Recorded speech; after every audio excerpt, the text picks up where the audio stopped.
Salam, Namo Buddhaya. Pada kesempatan kali ini, saya Vimala Chandra berkesempatan baik untuk mengisi di channel Wihara Buddha Guna Karawang.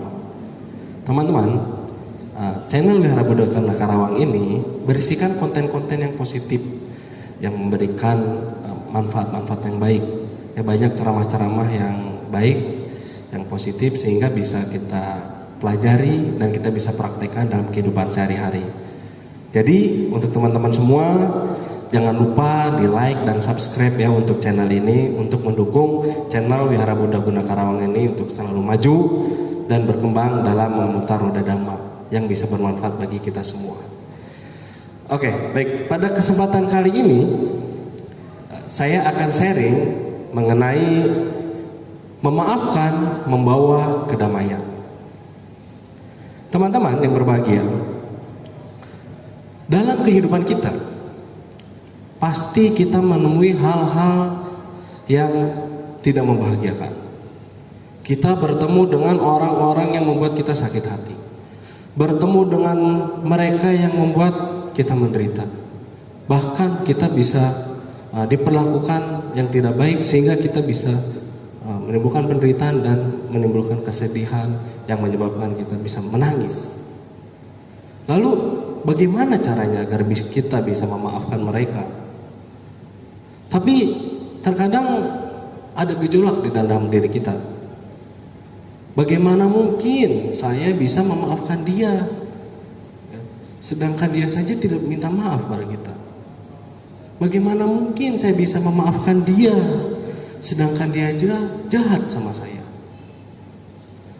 Nanti kalau saya maafin dia, nanti dia bisa mengulangi kesalahan-kesalahan yang sama. Rugi dong saya, menderita dong saya menderita, dia yang bahagia. Ya, terkadang pikiran itu sering terjadi dalam benak kita. Lalu bagaimana caranya? Bagaimana solusinya agar kita bisa memaafkan, ya, sehingga kita bisa damai menjalani kehidupan ini? Ya, jadi saya sudah merumuskan ada 3 cara supaya kita bisa memaafkan yang bisa mendamaikan hati kita. Apa 3 cara tersebut? Baik, saya akan mulai yang pertama. Yang pertama adalah mengubah pola pikir. Saya akan mengawali dari ada quotes yang bagus ya dari Ibu Mary Riana, salah satu motivator. Beliau mengatakan, kesalahan bukan untuk dilupakan, tapi kesalahan adalah untuk dimaafkan dan direlakan. Ada pula kutipan dari Dhammapada. Di dalam Dhammapada dikatakan, kebencian tidak akan berakhir jika dibalas dengan kebencian, tapi kebencian akan berakhir jika dibalas dengan cinta kasih. Dari 2 kata-kata tersebut ya, ada makna baik, yaitu makna mengembangkan cinta kasih yang akan membawa kedamaian bagi kita. Contoh dalam kehidupan kita, misalnya dalam kehidupan kita, terutama dengan pasangan hidup. Ketika kita sedang jatuh cinta, atau zaman sekarang dikatakan bucin ya. Bucin itu butuh cinta. Ya, biasanya anak-anak muda yang sedang lagi bucin, jadi untuk para orang tua, kita bisa melihat anak kita ini lagi jatuh cinta atau lagi patah hati gampang. Para orang tua bisa lihat dari status di media sosialnya. Jadi Bapak Ibu juga jangan ketinggalan ya sama anak-anaknya. Jadi Bapak Ibu juga harus punya Facebook, Instagram, Twitter, Friendster juga boleh. Itu jadul sih ya. Tapi ya punya sosmed. Jadi jangan kalah sama anak-anaknya ya. Nah, Bapak Ibu bisa memantau anaknya yang sedang jatuh cinta atau sedang patah hati itu gampang dari sosmednya. Misalnya, ketika anak sedang jatuh cinta, dia biasanya update status yang penuh kebucinan. Misalnya dia berpantun nih, berakit-rakit ke hulu, berenang-renang ke tepian. Cakep ya. Siap ke penghulu biar Neng gak kesepian ya. Itu kalau lagi bucin. Tapi kalau lagi patah hati, misalnya begini statusnya, semenjak kepergianmu separuh napasku hilang. Ya, jadi dia napas pakai satu hidung ya. Jadi separuh napasnya hilang. Ya, itu galau ya. Kalau lagi galau ini berat ya. Nah, ketika galau berpisah dengan yang dicintai, misalnya kita sudah berjuang, rela berkorban, siap antar jemput, udah kayak ojol ya, udah ojol pokoknya gratis mau kemana pun. Jadi hujan badai dilalui ya. Tapi ternyata cinta yang sudah diperjuangkan itu dibalas dengan dusta. Hati langsung pertak gitu ya. Ketika cinta yang tulus kita dibalas dengan dusta, akhirnya menimbulkan kegalauan, menimbulkan kesedihan. Disinilah pentingnya kita mengubah pola pikir, saudara-saudari. Ketika kita mengubah pola pikir, wah saya sudah berjuang, saya sudah semangat sekali, dengan tulus sekali mencintai dia, tapi kenapa dia membalas saya dengan selingkuh, membalas saya dengan dusta? Ketika kita mengubah pola pikir, perasaan membenci itu bisa berubah menjadi hal yang positif. Wah, ternyata saya ini beruntung ditinggal oleh dia. Ya, jadi untuk orang-orang yang ditinggal oleh pasangan hidupnya, yang ditinggal karena diselingkuhi atau ditinggal karena dia memang benar-benar tidak tulus, itu sebenarnya beruntung. Kita beruntung ditinggal dia. Kenapa? Karena kita ditinggal oleh dia yang tidak benar-benar mencintai kita. Yang rugi siapa? Yang rugi adalah dia. Kenapa? Karena dia sudah meninggalkan kita yang sudah benar-benar tulus menyayangi dia. Ya. Ubah pola pikir. Ya.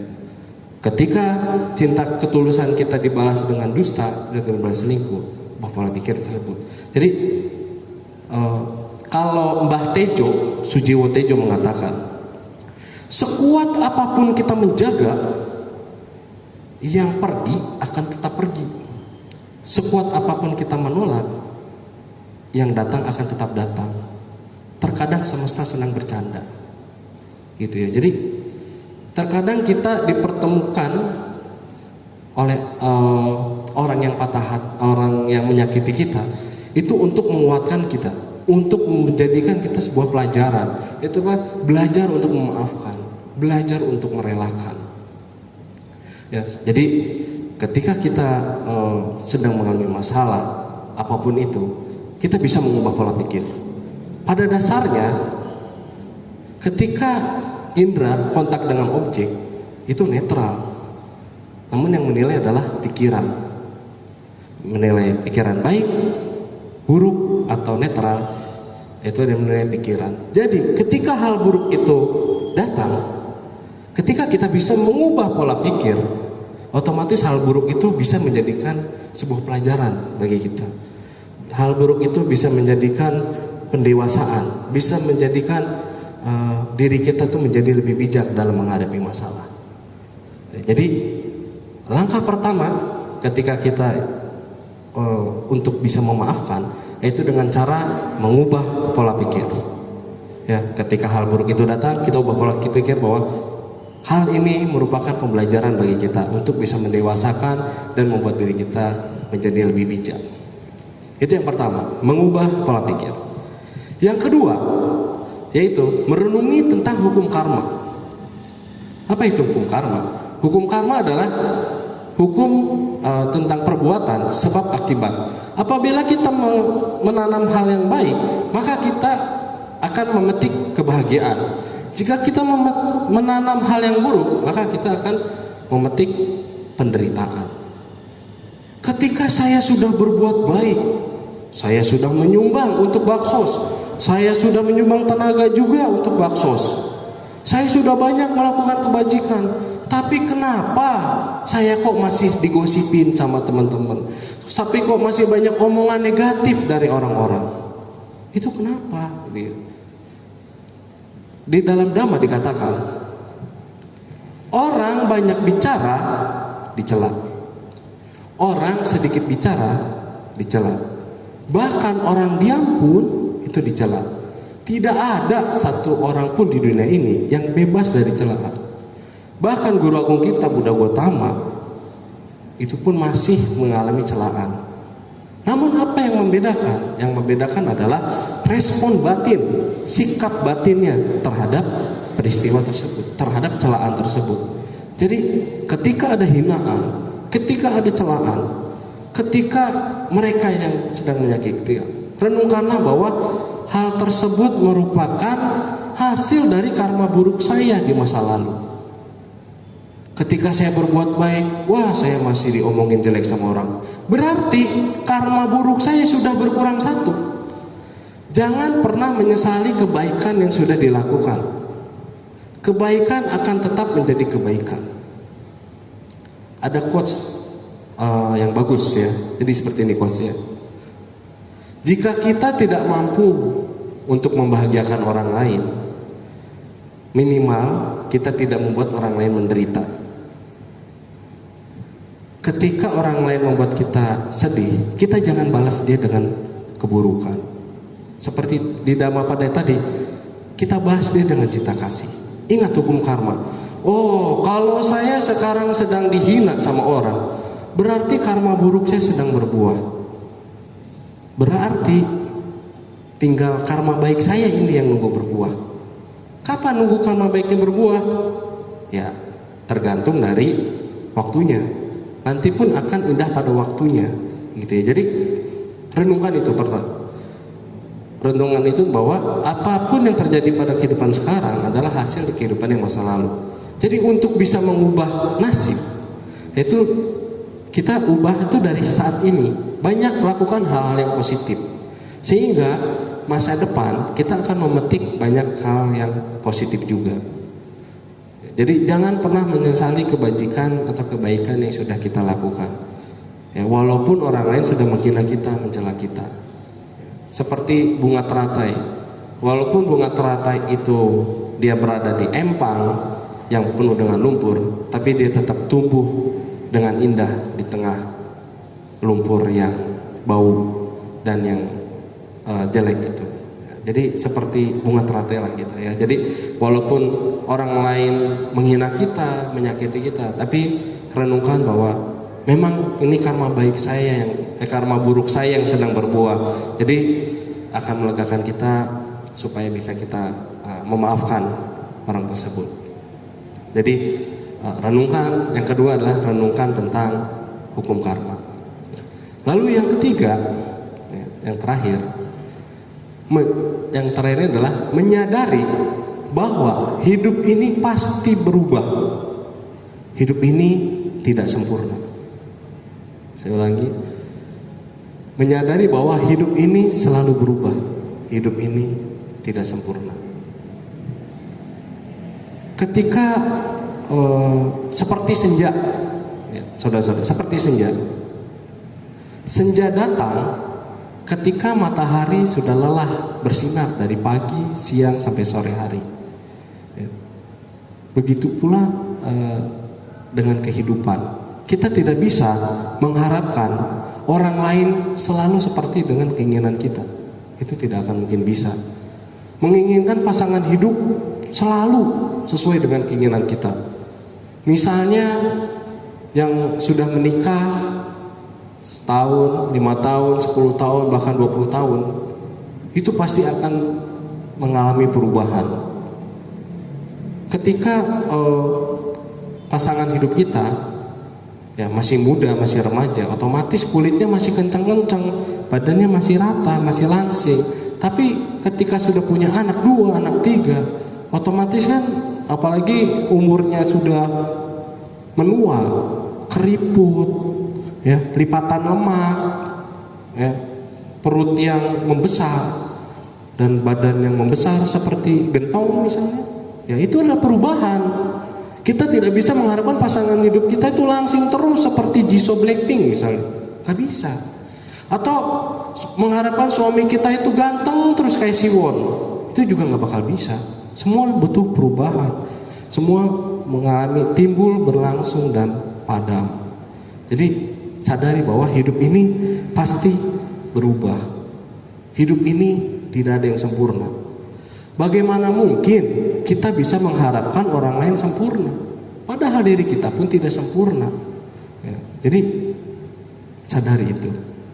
Dan ketika mereka melakukan kesalahan, ketika mereka melakukan hal-hal yang negatif terhadap kita, kita maafkan mereka dan ucapkan kata-kata ini.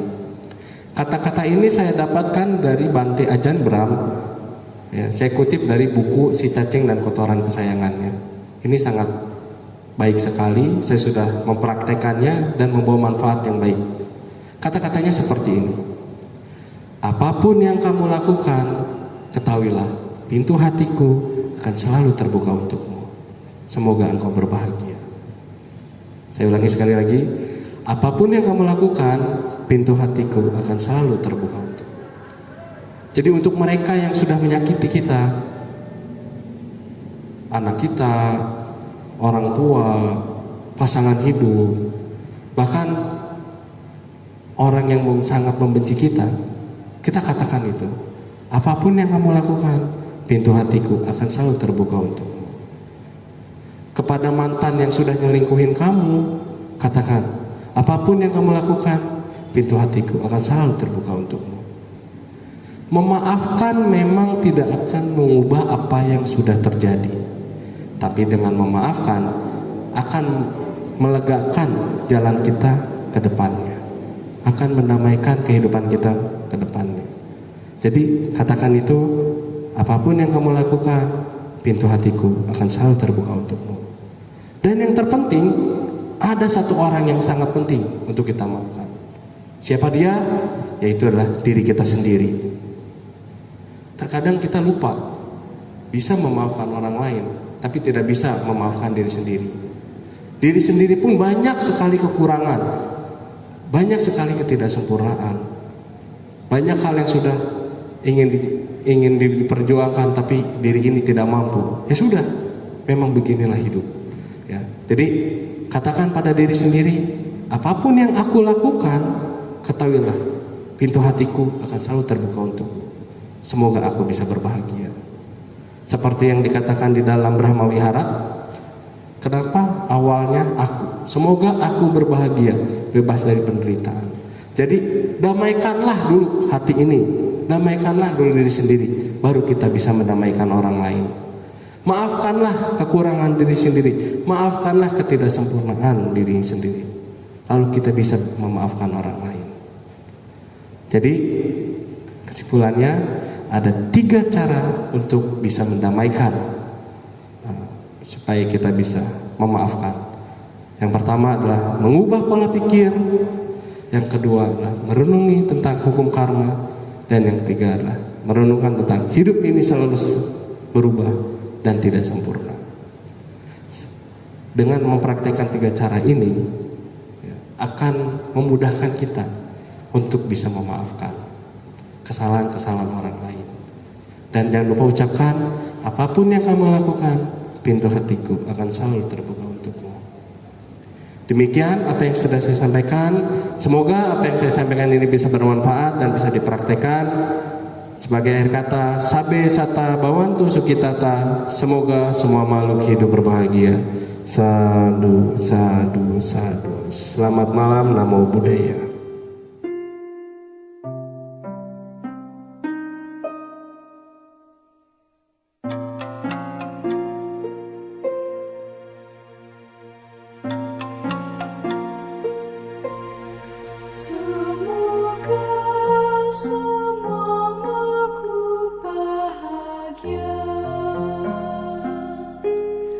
So